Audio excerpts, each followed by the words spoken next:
ملي كندخل الكوزينه معطله، هذه هي الوصفه اللي كتنفعني، كتجيني سهله وبالزربه كتوجد ومن الفوق كتشهي وكتعجب الوليدات. غير تبعوا الفيديو غادي ينفعكم وانضموا للصفحه باش يوصلكم دائما الجديد. في واحد المقله كندير واحد البصله كبيره مقطعه رقيقه، زدت عليها شويه ديال الزيت ودرتها على النار، زدت عليها الكفته او الصدر ديال الدجاج اللي متواجد عندكم، والتوابل اللي غتلقاوها مكتوبه اسفل الفيديو اللي هي الثومه غبره والعطريه ديال الكفته، الربيع والملح والبزار من طبيعه الحال، وضيفوا حتى نتوما الاضافات ديالكم باش ديال الكفته بنينه.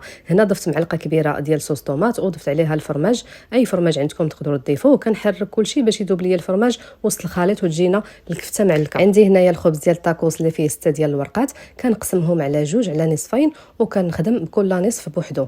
كتشوفوا الطريقه امامكم، كنديرها على شكل بريوه، كندير الحشوه ديالي وكنضيف عليها الفرماج موتزاريلا او الفرماج الاحمر وكنشكلها على شكل بريوه. كما كتشوفوا الطريقه سهله، كنبقى حتى كنكمل الوراقي ديالي وكنحصل على هذه النتيجه. هذه كنستفهم حدايا وكنجيب الاله ديال البانيني هي باش كندوزهم كاملين حتى كيطيبوا ليا من الداخل مزيان وكيتقرملوا، كيجيو لذاذ الصراحه. غير جربوهم راه كيجيو رائعين وساهلين وما كيديوش الوقت بزاف.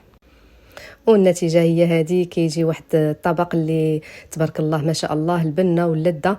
غير جربوهم راه كيوجدوا حتى للدقيقه 90. واللي اول مره كيشوف الصفحه ديالي مرحبا والف مرحبا، انضموا واشتركوا باش يوصلكم دائما الجديد. استودعكم الله الذي لا تضيع ودائعه.